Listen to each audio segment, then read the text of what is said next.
天在变，人也在变，而这两件事正在同时发生。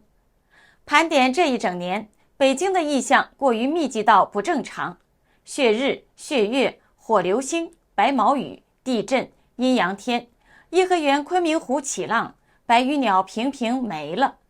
一件接一件，按照时间线排开，画面就像是在为一场巨变反复的打灯，反复的预告。而与此同时，另一条线也在快速的升温，民众开始在墙外起义，中共的宣传突然失效了。海外各大使馆的 X 官方账号评论区里边是被怒火洗版，中共不等于中国，打倒独裁国贼习近平，在这儿能封我不？这不是抖音，我惯着你。当天象异动，对上民意沸腾，当权力开始失灵，沉默不再配合，一个问题就再也躲不开了：习近平真的还稳得住吗？观众朋友好，这里是大时局，我是月音。有网友把今年北京接连出现的各种异象重新整理了一遍，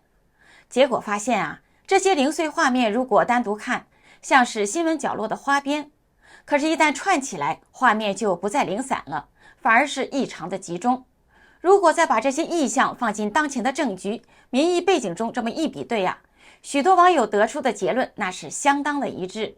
中国要改朝换代，习近平的声望与威望基本已经坍塌完毕。盘点过去1年多来，北京发生的异象已经不是什么暗示，而是明示。把这些异象按照时间线排开来看，真的像在看一部连续剧一样，即时的画面感太强了。今年的1月29号，黄历大年初一，北京出现血日，网络的图片显示太阳呈现血红色，而当天正好撞上新年的第一天，民间说法直接2个字：不祥。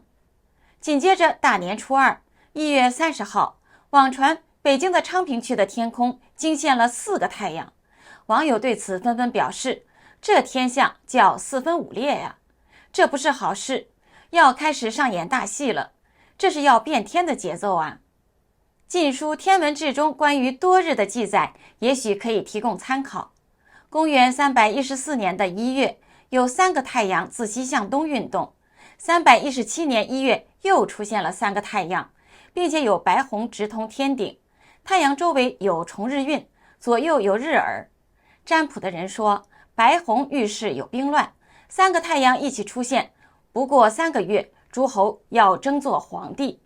果然当年3月，江东的吴国称帝，又有其他的诸侯称王，天下大乱。3月26号，河北廊坊永清县发生了4.2级的地震，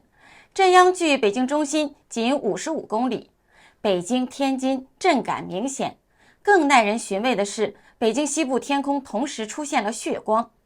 5月5号，北京天降白毛，大量白色毛状物覆盖了车身，密度惊人，至少不像往年见过的任何一种杨柳絮。按那个密度，如果真在空中铺开，几乎可以遮天蔽日。汉代医学家经房曾言，天羽毛主易位，这种天象可能会发生政权更替或是君主易位。5月31号，北京出现火流星，而且伴随着巨响。北京的通州、顺义、怀柔等地区的居民反映，他们在睡梦中被一声震耳欲聋的巨响惊醒了，有人形容那声音宛如导弹擦过屋顶，甚至床铺都震动了起来，整栋的楼仿佛颤了一下。随后的监控画面更是记录下了震撼的一幕，一道明亮至极、略带翡翠色的光带从夜空一闪而过，几乎难以用肉眼捕捉其速度。那一刻，天空亮如白昼，爆闪的亮度堪比满月，甚至短暂地点燃了整座城市的天幕。接下来插入一段工商时间，你有没有这种感觉？早上爬不起来，下午3点脑袋放空，晚上明明累却睡不熟。其实不是你老了，也不是你懒，而是你的身体在提醒你元气不够了。今天要跟大家分享一个可以随时随地补回来的方法。来自韩国锦山的参黄9蒸蜜参片，他选用4到6年根的高丽人参，经过传统的9蒸9晒，做成了活性更高的黑参，再以天然的蜂蜜低温润制，做成了一片一片的小切片。出门放到口袋里，累了饿了，开个会之前，一片入口就能把精神拉回来。黑参厉害在哪里呢？它不是咖啡的那种刺激一下就坠回去的提神，它是从底层改善疲劳、提升免疫、促进循环、帮助记忆，这些功能都已经被韩国官方列入到了健康食品的功效。所以你不是在吃零食，你是在补底气。重点是它真的很好吃，蜂蜜的温润加上黑参的回甘，不苦不燥，连不爱人参的人都愿意吃。一天一片，慢慢把代谢和循环打开，精神会更稳，专注的时间更长，脸色也会更亮，不容易累。如果你经常熬夜、久坐、出差，换季的时候容易疲劳，这一盒就是你口袋的能量站。更重要的是，圣诞节期间，就是在12月15号到1月12号下单，美国地区不仅享受主持人85折，而且还加赠圣诞好礼。凡是购买参黄黑参系列，美国限定赠送，购买参片送1小盒参片，购买原精送1小盒参片，购买礼盒送1根全参。这个圣诞节把健康当成最好的礼物，送给自己，也送给最重要的人。好，我们接着讲。在中国古代，天降陨石往往意味着社会将有大的变动，或天子失德。在《史记·天官书》中记载，星坠至地，则石也。也就是说，流星坠到地上就是陨石，这是上天对人间的示警。而《宋史》也曾记载，南宋灭亡前夕，天空异象频繁，流星坠海，天下结晶。更让人心惊的是，1976年吉林的雨石雨落下后，中共的3巨头周恩来、朱德、毛泽东都是在1976年相继离世的。同年还发生了唐山大地震，夺走了数十万条人命。如今火流星再现，引发了网友的热议，是不是天下又要大乱了呢？天要变色了。93大阅兵后，一轮诡异的血红满月在9月7号深夜到8号凌晨悄悄升起，从北京故宫到黄河沿岸，人们纷纷举起手机捕捉到了这赤铜色的月影。联想到古籍中血月现、妖孽生的预兆，网友纷纷认为血月是不祥之兆，恐有致命的天灾降临，让国运将衰的声音迅速蔓延。11月16号，北京颐和园传出龙气倒灌，昆明湖突变昆明海，浪高足足有30公分，层层的巨浪拍打着堤岸，涛声震耳。有北京的老人说，昆明湖无故起浪，必有王朝倾覆。紫禁城要换主了，中国要改朝换代。自1884年慈禧太后退居颐和园之后，至今约有140年了。北京颐和园昆明湖之前总共出现过3次涨潮，第一次是1908年的11月初，是慈禧离世前的10天左右；第二次是1916年的6月初，是袁世凯离世的前3天；而第三次是1976年的8月初，是毛泽东离世前的半个月左右。现在昆明湖再度波涛汹涌，这一回又是轮到谁危险了呢？11月16号的当天晚上，有网友发布影片显示，北京的夜空太神奇了，一半漆黑如墨，一半白云朵朵，仿佛阴阳两界被生生撕开了一样。像北京这种天空被一刀切成了半黑半白的阴阳天，是属于古籍里最凶险的一种，在开元占经、以四占、五行志里被列为兵革杀君之大义。另据《旧唐书·五行志》记载，长安夜天裂2片，一半漆黑，一半明亮如昼，裂缝中雷声隐隐。1个月后，安禄山在范阳起兵，安史之乱爆发，唐朝由盛转衰。意想不到的是，12月1号，北京动物园传出消息，创造了近40岁长寿奇迹的朱鹮平平死了。平平是来自山西省阳县，还和习近平是老乡呢。海外的网友纷纷悼念，为什么不是那个平？平平一路走好，不要再投胎了。为什么不发告全党全军全国各族人民书？以为喜从天降，原来说个鸟儿。马上平平就敏感了。平平终于走了，这是不是大部分中国人的心声？给平平开个追悼会吧。中国著名民间寓言铁板图，画中4只黑鸟在空中顺利飞过，代表着毛、邓、江、胡，但是唯独最后一只代表习的那一只白羽之鸟撞上了峭壁，血溅山崖，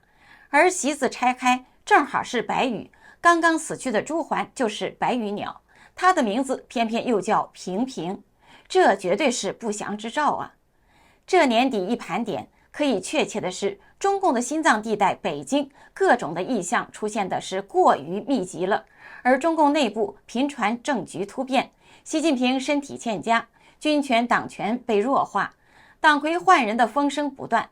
在这样的背景下，任何人把种种异象和天灭中共，习近平是最后一代，中国要改朝换代联想在一起都不算突兀，因为天上人间这一台大戏已经拍得太明显了。冥冥之中天象自有安排，这一切是不是上天提前昭告天下，中国即将发生翻天覆地的大变局呢？是不是民心思变，爆发起义，习近平下台，中共灭亡的大征兆呢？还是暗示着大时代的转折点即将到来了呢？如果说北京的异象属于天的讯号，那么接下来发生的这一切就是人间的回应。天上异象不断，地上怨气翻涌。天象是预告片，而人间这场戏正在直播中。真正让局势失控的是民心的转向，中共早已民心丧尽，中国社会的怨气正在以肉眼可见的速度外溢爆棚。当政权开始松动，恐惧不再奏效的时候，沉默的人群就会用自己的方式给出答案。于是，一场不再隐晦、不再遮掩的政治对抗正式登场了。12月13号的这一天，中共举行所谓的南京大屠杀公祭仪式，其海外的各大中共使馆也同步的进行仇恨宣传。没想到啊，遭到了海内外华人的怒怼洗版，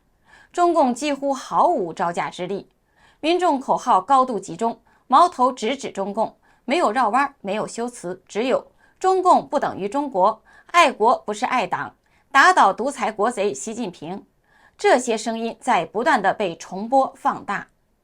在长期高压、谎言与恐惧的统治之下，翻墙民众的情绪终于找到了出口。当宣传失效，恐吓失灵，人民不再配合表演，那么剩下的就只能是真实而粗糙的怒吼。网友在中共驻日本大使馆 X 官方账号评论区纷纷揭中共老底，隶属中共祸害中国人的历史。记住历史没有问题，但如果刻意强调煽动民族情绪仇恨，淡化国内问题，那就是别有目的。纪念南京大屠杀没有问题，请问当初1958年到1962年，中国共产党搞的大跃进，死了几千万中国人，谁来纪念呢？别忘了共产党杀害的中国人至少8000万。什么时候给大饥荒饿死的几千万老百姓也盖一个纪念馆？有人分享了一张宣传画，画中是一位持枪冲锋的国军将士，画中配文：反攻大陆，收复失土，摧毁中共暴政，共产党下台，中华民国回来。在中共驻美国大使馆的 X 官方账号评论区，网友们这样留言道：我是中国人，我坚决拒绝中国共产党的领导。中国共产党是一个未经人民授权的非法政党，中国不等于中共，中共快滚回你们苏联去吧，别恶心我们中国人。中共驻英法大使馆的 X 官方账号评论区也没有被网友错过。法国人绝不可听信中国共产党的谎言，这是一个集权和独裁的政党。打倒马列邪教共产党，打倒独裁国贼习近平。我们也不会忘记200公斤跟150岁。中国人渴望摆脱中共，让独裁者下台。当恐惧失效，沉默瓦解，历史只差了最后一步。现在的中国站在了巨变爆发的前夜。这里是大时局，感谢您的陪伴与思考，请订阅、分享并打开小铃铛，一起在动荡中坚守真相，在黑暗中点燃希望。